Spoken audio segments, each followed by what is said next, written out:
Hey everyone, welcome back to the Emotional Thesaurus, podcast that helps you heal, deal, and most importantly, feel your feelings. If you're new here, my name is Ty. I'm super excited to have you here. We're on episode 2 of the Emotional Thesaurus, and today we're going to be talking about grief in disguise, when sadness shows up as hustle. If you're new here, please feel free to subscribe to my YouTube channel. We're on Spotify and Apple Podcast or wherever else you listen to your podcast. I'm super excited to get into this episode with you. I feel like a lot of us are experiencing grief. And I want to let you guys know that grief is not just a feeling that we experience when we lose someone close. Grief is an experience that we have in so many different areas and aspects of our lives. So I'm really excited to talk about this. There are some really interesting concepts I'm going to be bringing up and also some healthy coping mechanisms. Follow me on TikTok, Instagram, and YouTube. And we drop podcast every Friday. So thank you so much for listening. Let's get into it. Okay. I have something to say. I don't think we talk about grief enough. I think there's a huge avoidance when it comes to grief. I think when it comes to coping mechanisms, we don't have strong coping mechanisms. I think when it comes to realistic support, we don't know what that looks like. And as a person that's experienced grief, as a person that's personally experienced grief, I'm here to talk about the reality of grief. Okay? The coping mechanisms, the lack of really articulating how we feel. And I also want to make this very clear. Grief doesn't have to just come in the form of losing somebody close. Grief does not have to come in the form of losing somebody close. I want to make that very clear. A lot of us are grieving versions of ourselves that we don't see anymore. We're grieving timelines that we've outgrown. We're grieving friendships that we're actually learning how to let go of. We're grieving relationships or grieving the partner that we once had when we stepped into the relationship. We're grieving so much. And I think that when it comes to this episode, I don't want to just talk about grief in terms of losing a parent or a significant other.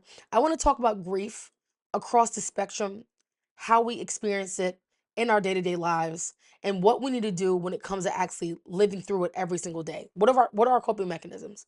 How can we show up for ourselves? How can we show up for others that are grieving in ways that we've never experienced? What does that look like? So let's get into it. First of all, there's something I really want to talk about that's been kind of sitting in my heart for a minute. And I think that we all experience this after going through some type of grief. I like to call it the grief hustle. Okay. The grief hustle is whenever somebody goes through something traumatic or they lose something really big, they have a habit of throwing themselves into work, right? They throw themselves into work, they become workaholics, or they become very obsessed with getting to the next level of their lives because sitting with the reality of the loss is too heavy. Sitting with the reality of the loss is too heavy. So instead of me taking the time to figure out what exactly I'm feeling, processing through it, metabolizing that pain, witnessing that pain, what I do is I throw myself into work. I'm gonna give you a story. When my mother passed away, my friends were very surprised at how functional I was. They were very surprised. Like I was not a puddle. I wasn't a puddle. I was not broken. I was very disappointed and hurt and devastated, but like not in a way to where you could actively see me wearing my grief. And I call that the grief hustle. Like at that point in time when my mom passed, I was over functioning. And what I mean by that is like I was so put together, so polished, so great. I didn't want to overwhelm my friends. I didn't want to overwhelm my family members. And I also didn't want to overwhelm myself. So I began to overfunction. My house was pristine. My room was always clean. Um I I don't even think I took off from work. Do you know what I mean? Like I still showed up to work. And I remember one day, like my coworkers from my old job had showed up to my house because my coworkers are like family. They came to my house to cook, and they were like, I was like, "Hey, how are you guys?" And they were like, "Are you okay?" And I'm like, "Yeah, I'm fine. Come on in." And like when I look back at that moment, like what exactly was going on? What was going on is that I was over functioning because I was abandoning myself. Self abandonment is also a part of grief. And what I mean by that is like self abandonment can mean denying your feelings, but not in a blatant way. Not like oh my God, I'm so sad, or I'm not, no, I'm not sad. It doesn't come off that way. Over functioning can be Like I said, keeping your house clean. Like I didn't slip. I didn't sleep. Honestly, I feel like I stepped up. My friends were really shocked and confused because me and my mom were extremely close. So it's like, why are you not as devastated as I thought you would be? And it was that grief hustle. It was me trying to overperform and overfunction because sitting with my reality was too much. It was too much. And I know that I'm not the only person that goes through this. You know what I mean? I know that I'm not the only person that's experienced this. But that grief hustle, man, that grief hustle is a huge, it's avoidance wrapped up as productivity. Point blank period. You are just being avoidant. And you're just telling yourself, I need to keep busy. I need to keep busy. I need to keep busy. Because if you stop, you have to sit with the fact that, holy shit, my mom died. And I don't think you know how heavy that is to sit with something like that. I don't even think I knew how heavy that was to sit with it until like I really sat with it, you know? And let me tell you something, when that grief hustle comes in, all you're doing is delaying your emotional processing time. That's it. That's all you're doing is delaying that emotional processing time. And I realized that when I was in that grief hustle and I was delaying my emotional processing time, that I felt my sadness was more intense because I was trying to outrun my sadness. And I think when it comes to grief, a lot of people are just trying to outrun their reality. It's too much. Because the thing is this, there's an overwhelming nature when it comes to grief. Grief is heavy, it's overwhelming, and it's not something that we talk about a lot. The way that we portray grief in movies and in media, it seems like a little montage, sad music, a couple of scenes. But when the character continues to go on throughout their story and that name is brought up or that instance is brought up, there isn't really a little tinge of bittersweetness. We don't really show the full spectrum of what the reality is like when it comes to really grieving, you know? And I think that grieving a person, I think, is a most extreme sense of grief, but there are small griefs that we're dealing with every day that I think that we also have a habit of like falling into that grief hustle. Do you know what I mean? I really feel like when we are grieving a version of ourselves that we didn't get to become. Let's talk about that. Grieving a version of ourselves that we did not get to become. I was on TikTok a couple of days ago and I saw this girl and she was crying her eyes out. And she was like, when I was 14, I wanted to be a singer. I'm 39 and I'm just now realizing that I still want to be a singer, right? And I think the reason why she was crying wasn't because she didn't think she it was too late for her to become a singer. I think she was crying because she had realized that there was a version of herself that she had denied. And now she was processing the grief of that. 39 to 14 or 14 to 39 is a long ass time to be ignoring something that's been inside of you for such a long time. And then also realizing that when you stepped away from that path and walked towards something that was more stable, that made more sense, it didn't light you up.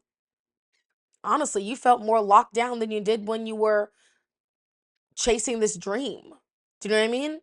And I think watching her process that, the grief hustle showed up as trying to find stability, right? Like, let me just find stability. I'm 14, I'll never become a singer, whatever. But like, then she wakes up at 39 and realizes, holy shit, like the hustle caught up with her. The reality of her hustle caught up with her, and she realized, like, I've been running for myself for X amount of years, trying to deny a version of myself that I've always wanted to be, just because it was easier, safer, and more expected to be safer. Like, it was easier to be smaller. It was easier to go after the thing that I wanted and not let it. It was easier to give up the thing that I wanted because what I wanted seemed a little bit too risky. And on top of that, I denied my feelings and just fell into the hustle. I got the 9 to 5. I'm not speaking for her. I don't know what happened after that. Like, I don't know if she really decided to, like, I don't know what she did, but I just think that that is another form of grief. Grieving who you could have been because you decided to fall into that grief hustle and do what was expected of you. Ain't nothing worse than that. For a very long time, I thought I was gonna become a singer. I've been singing since I was 5. My first ever paid gig, I sang at a funeral of one of my classmates. Let that sink in. Wow. But that was a lot. Sorry. Didn't mean to trauma dump on you, but that was a lot. But my first ever I've been singing since I was 5, and I went to a performing arts high school. I sang all through high school, and when I came back from college, I tried out for American Idol and The Voice twice. And I would get a little bit further every time, but not further enough to, actually audition. And I just took that as, okay, I'll never be a singer. It is what it is. But once my mom died, I realized, like, I miss singing. That was a very big part of my life, and realizing that, I let that go. I became a makeup artist. Like, I still allowed myself to be creative. Like, I never locked myself into a 9 to 5, a career. As you can see, I have a podcast now. Like, I've never locked myself into anything. I've kind of just like followed what I was interested in. But I never really gave myself time to grieve that either. Like that girl that wanted to write songs, that girl that wanted to perform on stages. I never gave myself time to grieve. And let me tell you something, like I said, when you're in that grief hustle, when you're in that space,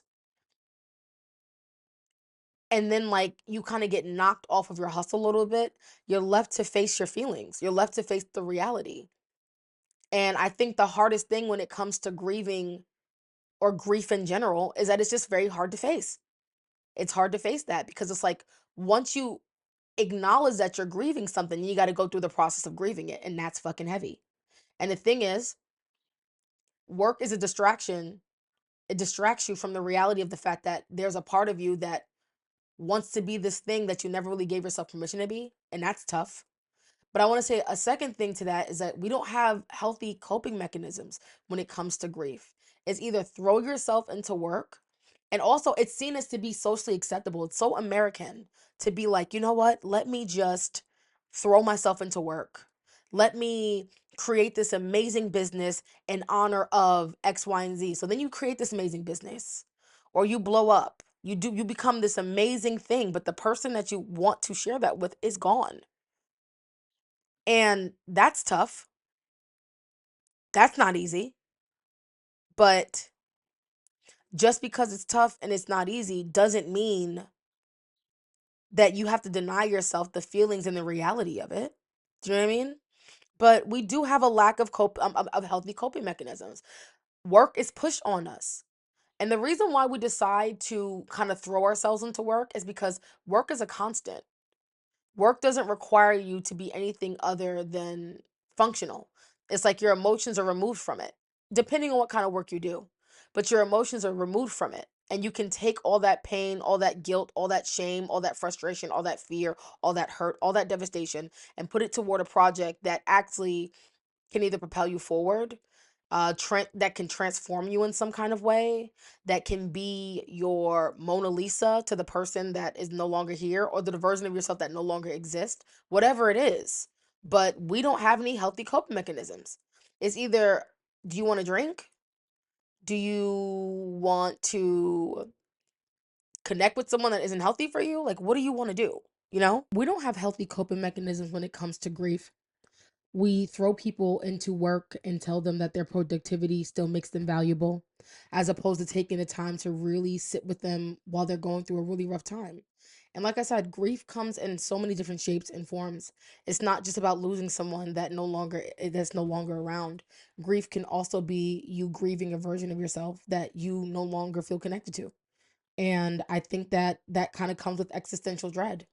And when we try to address or be or bear witness to someone that's experiencing existential dread because they're looking at their lives and the timeline does not line up with what they thought what they thought their life was going to be like, there is grief.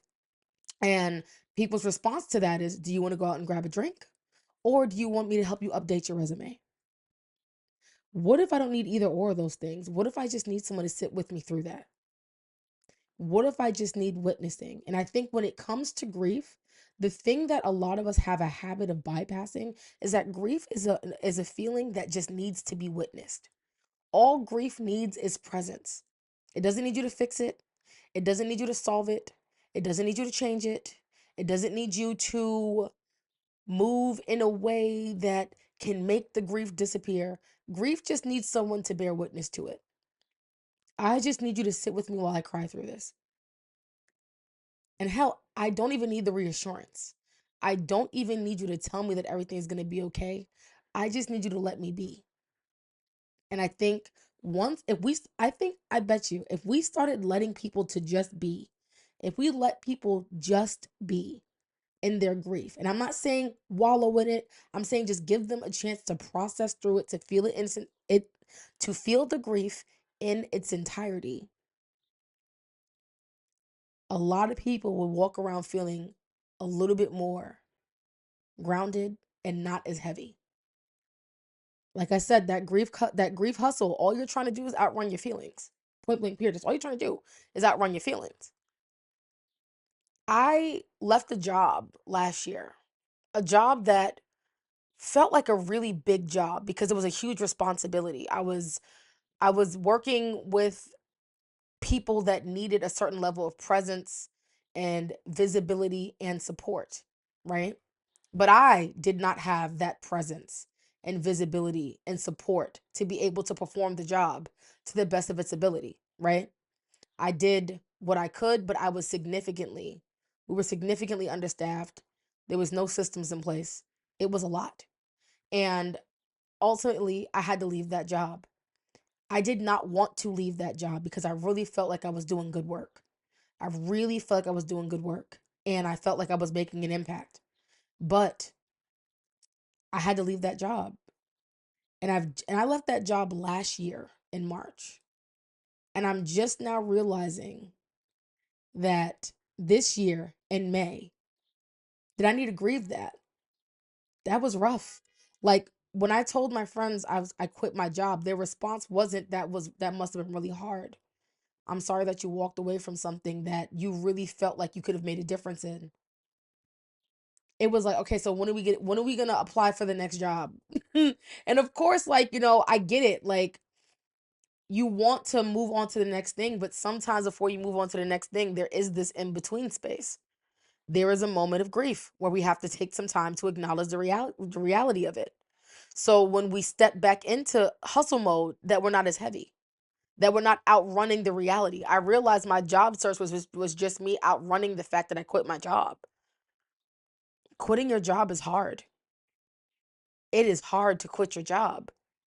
And it's hard, but it's easy. Hard in the reality of the fact that, like, you have to sit in the reality of what you've done, that you have pulled the safety net that you've worked so hard to weave from under yourself, and that you have to trust that this decision was in your best interest. Hard as shit. Easy as shit to say, you know what, I quit and walk out the door. And also, I want to make this very clear that when you quit a job, there is no standing ovation. There is no guy in the corner doing a slow clap that thunders into applause. It's just you.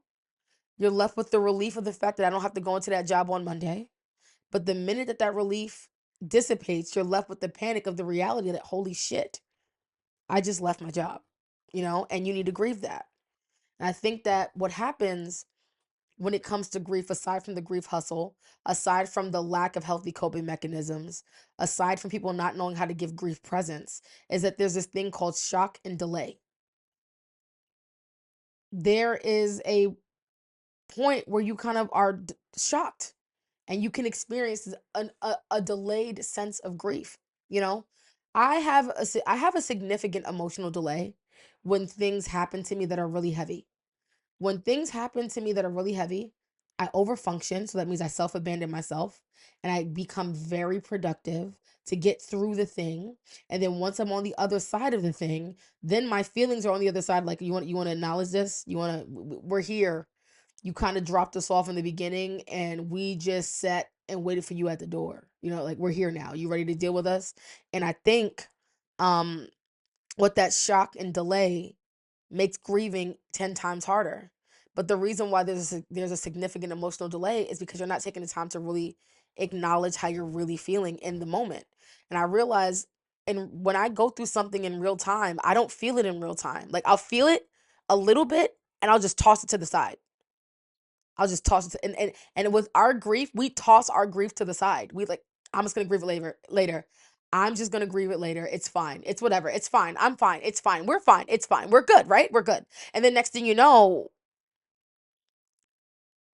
you're crying on your way home from Manhattan after having one too many lemon drops. And the reason why you're crying isn't because you had one too many lemon drops. It's because all of that emotional gunk that you didn't take the time to process through because you were grieving has been masked by all this grief hustle. And now all you can do is just sit in it. And that's fucking tough. That's not easy. That's overwhelming. That's a lot. Do you know what I mean? And I just think that if we were to take the time to feel things in real time, the shock and delay would not be the reason why the grief lingers for so long. You know, I definitely think that what's really important when it comes to grief is feeling. You need to acknowledge the need to grieve. It's essential to feel your grief. It's important to feel your grief. Allow yourself to feel the pain, to cry, to be angry, to be upset, because that's all a part of it. We talk about the seven, is it what the seven stages of grief? And another thing too, it's not linear. It's not linear. Like you're not going to go through one stage and go through the next stage and go through the next stage. Sometimes you'll loop back to another emotion, but it's really important to acknowledge those feelings, because when you acknowledge those feelings, you can see the situation clearly. And also, you can honor that part of yourself that is losing something, because at the end of the day, grief is just a graduation, a heavy one. You know, like even graduation is grief. Even you graduating from college is a form of grief. The only difference is there's a fucking ceremony. That's a form of grief. Leaving behind what you've built to walk towards something greater and not being able to visit that version of yourself that you had to become to get to where you are now, that's grief. Graduations are grief. Weddings are grief. Yeah, not just funerals. So many different forms of grief that we don't take the time to acknowledge and understand, that we're constantly outrunning. And we only reserve the word grief for when someone passes away. When the thing is, you're grieving right now in real time. If you went through a relationship and you broke up, you're grieving. If you quit a job, you're grieving, okay? If you walked away from a friendship that's no longer working, you're grieving. If you had to go no contact with your mom, you're grieving. All of that's grief. All of it. And the sooner you accept it, the sooner you can understand that grief lives in everything that we do. It is not just when someone passes away. And if we actually take the time to have smaller, healthier coping mechanisms for the bearable grief, when the unbearable grief comes around, we know how exactly to handle it. There's a container that we've built. We've done something for ourselves.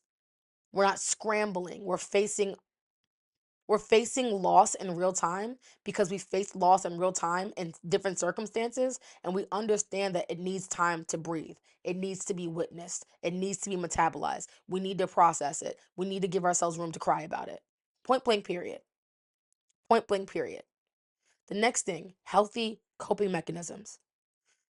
Finding healthier ways to cope, talking to a therapist, having a support group, engaging in activities that can help you process your emotions. That's the only way you're going to be able to survive grief. That's the only way. And if you're not doing any of that work, all you're doing is prolonging the inevitable, the breakdown that's on the other side of you thinking that you're going to get through this. And that's another thing too. You don't get over grief, you get through it. You don't get over it. You get through it. You never say, "Oh, I'm over him." No, you got through that. You walked through that. You got through that. And the healthy coping mechanisms, it cannot be replacing one thing for another. If you lose a boyfriend, you don't need to get another boyfriend. You need to take the time to process that relationship and that hurt. You lose a job, yes, you definitely need to get another job, but you also need to take the time to process the job that you just lost. That's not easy. We need to take some time to process that, because that grief hustle is a lot of our downfalls. It's the reason why a lot of us are walking around feeling so fucking lost. because we are trying to outrun our reality. And I bet you if you took some time to walk with your reality and meet it with compassion, it would not eat you up the way that it's eating you up now. Because the only reason why it's eating you up is because you practice the art of avoidance. And your coping mechanisms are rooted in avoidance, not connection. You got to make room for your grief. You got to let it pull up a chair at your freaking table and say, hey, nice to meet you, grief. I'm so and so and so and so. If you guys ever watched the show Big Mouth, no, it's not Big Mouth. It's Human Resources. It's the spin-off show of Big Mouth, one of my favorite shows. And there's a character called Keith from Grief. Oh my God, one of my favorite characters. And Keith from Grief is a sweater, like, right? He's a sweater that comforts you. Ironically speaking, the sweater that I'm wearing is my mom's. Like, this is one of my mom's old sweaters. And I thought it was only right to put on to put on her sweater to talk about grief.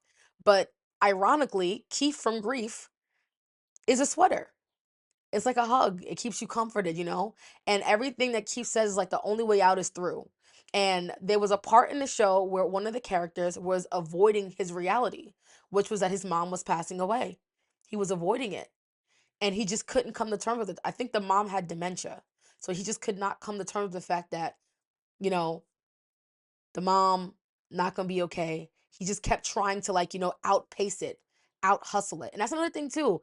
The grief hustle isn't just throwing yourself into work, it's also becoming an elite problem solver. Do you hear me?